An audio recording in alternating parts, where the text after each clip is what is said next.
Hi, 2nd grade students. Today begins our study of immigration. Have you ever had egg rolls, spaghetti, or tacos? The reason we have food such as egg rolls, spaghetti, and tacos readily available to us in the United States is because people from other countries brought many of their customs and traditions, including the foods that they eat, with them, and made new lives here. However, when immigrants come to the United States, they bring more than just their native foods. Immigrants have done great things to help the United States become the country it is today. Over the next several days, we're going to learn more about immigration in the United States. We will hear why immigrants have come and continue to come to the United States, what kinds of hardships and opportunities immigrants have found or find upon arrival, and what it must be like to be a newcomer to the United States. Today's story is called E Pluribus Unum. Before I begin our read aloud, I'm going to go over our vocabulary words. Our first vocabulary word for today's story is the word ancestors. Repeat after me. Ancestors. Ancestors are the relatives who came before a person. Our next vocabulary word is the word immigrants. Say immigrants. Immigrants are people who move to a new country. Our last vocabulary word is the word push and pull factors. Say push and pull factors.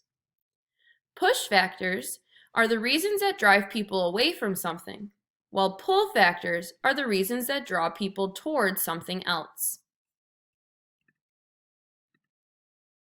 Here's a question you may never have asked yourself. Why would someone leave the home he or she knew, travel across a wide rolling ocean, perhaps under uncomfortable or dangerous conditions, and move to an entirely new country? This is one question we have to think about if we're going to understand how the United States of America began and how it has become the country it is today. A nation made up of many different people from many different countries. The United States is sometimes called a country of immigrants. Immigrants are people who leave their home country to settle or make a new home in a new country. You may have learned about some of the people who traveled from Europe to the New World. This was long before there was a country called the United States, but there were already people living in North, South, and Central America and on some of the islands in the Caribbean Sea. We use the term Native American to refer to those, like the Wampanoag and the Lakota Sioux, who were already living in North America before the Europeans arrived. Maybe you remember the Maya and Aztec people who lived in Mexico, or the Inca whose empire spread across Peru, Chile, and other lands in South America. To these groups, the places where they lived were not new at all, because their ancestors, the relatives who came before them, had lived there for centuries. Europeans traveled to the New World for many different reasons. For example, Christopher Columbus came looking for a shortcut from Europe to Asia. Spanish explorers such as Cortez came looking for wealth. Later, more people came from Europe who were not just explorers. Some wanted to bring their religion to the people already living here. Some were poor men and women who thought there was a chance to make money to take back to their homeland, where they had hoped to lead easier, more comfortable lives with their new wealth.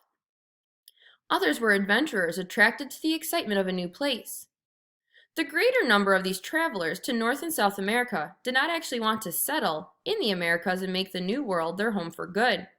Instead, they wanted to return to their own home countries after gaining some wealth or making new discoveries.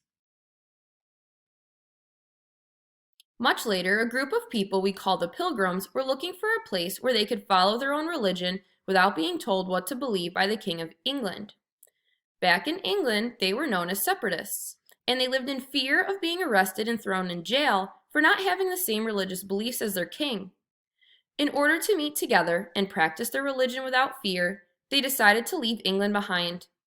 They hoped that there would be plenty of room in the New World in which to have the freedom or the ability to choose how to live and practice their religion in their own way. The Pilgrims were not the very first settlers in the New World, part of which we now know is the United States. They were important, however, because they helped to set an example by doing something new and different. So, what is an immigrant?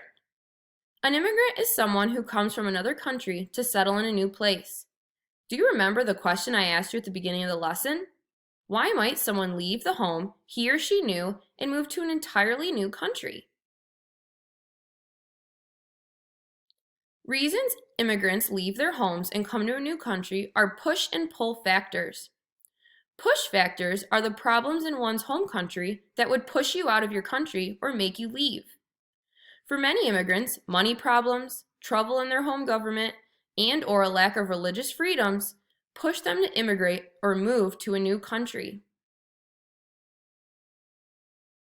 On the other hand, having more freedom and more job opportunities than are available to them in their homelands have pulled or encouraged people to immigrate to the United States of America.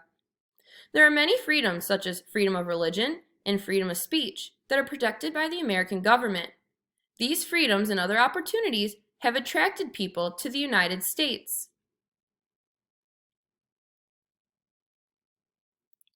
Although many immigrants come from different places and come for many different reasons, they all become part of the United States of America. Americans have come from many nations and have brought many ways of thinking in order to form one nation that allow and encourages different beliefs among people. E pluribus unum, meaning out of many, one, in Latin, is a good motto for the United States. If you look on the back of any U.S. coin or on the back of a U.S. dollar bill, you can find this motto.